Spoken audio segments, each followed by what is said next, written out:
বন্ধুরা আপনাদের সবাইকে স্বাগত জানাচ্ছি নীতিক্সা ফুড অ্যান্ড ফান চ্যানেলে। আপনারা সবাই কেমন আছেন? আমি সোমা। আজ আপনাদের সঙ্গে শেয়ার করব একটা নতুন ধরনের রেসিপি।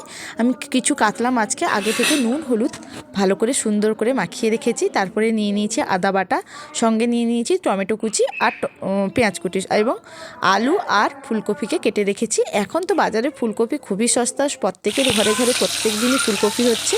এবার আমি গরম তেলে একের পর এক পেটিগুলোকে আগে ভেজে নিচ্ছি, তারপরে গাদাগুলোকে ভাজবো। তো ভালো করে পেটিগুলোকে এদিক ওদিক করে ভেজে নিচ্ছি, সঙ্গে ফুলকপিটা একটু গরম জলে ফুটিয়ে নিচ্ছি হালকাভাবে। মাছগুলো দেখুন আমার পরপর ভাজা হয়ে গেছে। এবার মাছ ভাজা শেষ। এরপরে ওই তেলে আমি আলু দিয়ে দিচ্ছি, সঙ্গে দিয়ে দিলাম নুন। আলু ভাজা প্রায় আমার হয়েই গেছে। আলুগুলোকে আমি লাল লাল করে ভেজে নিচ্ছি বন্ধুরা। এরপরে ওই তেলেই আমি দিয়ে দেবো ফুলকপিগুলোকে খুব সেদ্ধ করে নিই, দেখলেই আপনারা কিন্তু বুঝতে পারছেন একেবারে হালকা সেদ্ধ করেছি, কিন্তু ফুলকপিগুলোকে লাল লাল করে ভাজবো। আলুগুলো একবার দেখিয়ে নিলাম আপনাদেরকে। এবার ফুলকপিগুলোকে লাল লাল করে ভেজে একে একে করে আমি কিন্তু একটা পাত্রতে তুলে রাখবো। আগে মাছ তুলে রেখেছি, তারপরে আলু তুলে রেখেছি, তারপরে আমি ফুলকপিগুলোকে এদিক ওদিক করে ভালো করে এগুলোকে সব তুলে নেব। দেখুন বন্ধুরা, আমি ফুলকপিটাকে একেবারে এদিক ওদিক করে তুলে নিয়ে রেখেছি। তারপরে তেলে দিয়ে দিয়েছি ফোড়ন হিসাবে জিরে, গোটা জিরে আর তেজপাতা। এরপরে এগুলো একটু ফুটে গেলে তাতে দিয়ে দিচ্ছি পেঁয়াজ কুচি। এখানে আমি আজকে পেঁয়াজ বাটা ব্যবহার করছি না, একেবারে পেঁয়াজগুলোকে একেবারে মিহি করে কুচিয়ে দিয়েছি। তো ভালো করে পেঁয়াজটাকে কোচানো হয়ে কুচিয়ে আমি এখানে তেলে দিয়ে দিলাম। দেখুন বন্ধুরা, এবার পেঁয়াজটাকে আমি একেবারে এদিক ওদিক করে নাড়ছি, সঙ্গে দিয়ে দিলাম অল্প পরিমাণে লবণ। তো লবণটা না দিলে পেঁয়াজটা নরম হতে চায় না। তো পেঁয়াজটাকে ভালো করে এদিক ওদিক করে ফ্রাই করে নিচ্ছি। দেখতে পাচ্ছেন আজকের রেসিপিটা যদি আপনাদের ভালো লাগে অবশ্যই আমাকে কমেন্টে জানাবেন। এরপরে আমি কিন্তু দিয়ে দিলাম আদা।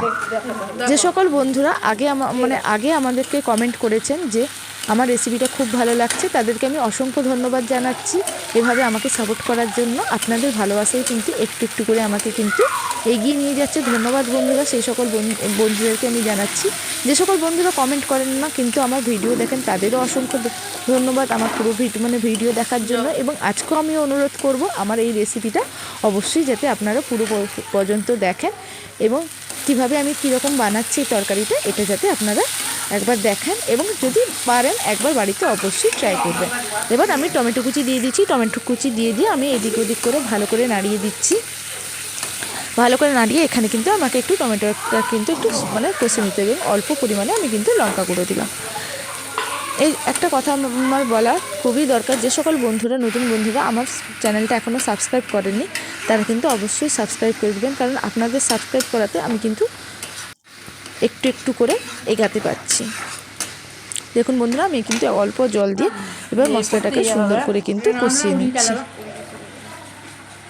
দেখুন বন্ধুরা, মশলা কিন্তু এবার অনেকটাই হয়ে গেছে। এবার কিন্তু আলু আর আমি ফুলকপিগুলো যেগুলো ভেজে রেখেছিলাম সেগুলো কিন্তু মশলা আলু ফুলকপি একসঙ্গে সুন্দর করে কিন্তু কষতে হবে। এখানে কিন্তু কষাটা কিন্তু খুবই গুরুত্বপূর্ণ কথা। আপনারা সবাই ফুলকপির তরকারি মাছ দিয়ে ফুলকপির ঝোল প্রত্যেকটাই ঘরেই হয় এই সময়, বিশেষ করে বাঙালিদের ঘরে। কিন্তু একবার এইভাবেই তৈরি করে দেখুন, খুব ভালো লাগবে। এবার ঝোল দিয়ে ফুটে যাওয়ার পরে আমি কিন্তু মাছগুলোকে একেবারে একের পর এক কিন্তু দিয়ে দিয়েছি। এরপরে দেখুন মাছটা কিন্তু একেবারে টকবক করে ফুটছে। এবার তরকারি হয়ে গেছে। বাটিতে আমি একটার পর একটা একটা মাছ এবার সবজি দিয়ে খাওয়ার জন্য রেডি করছি। এভাবে যদি বানান দেখবেন বন্ধুরা কত সুন্দর খেতে লাগছে। নমস্কার বন্ধুরা।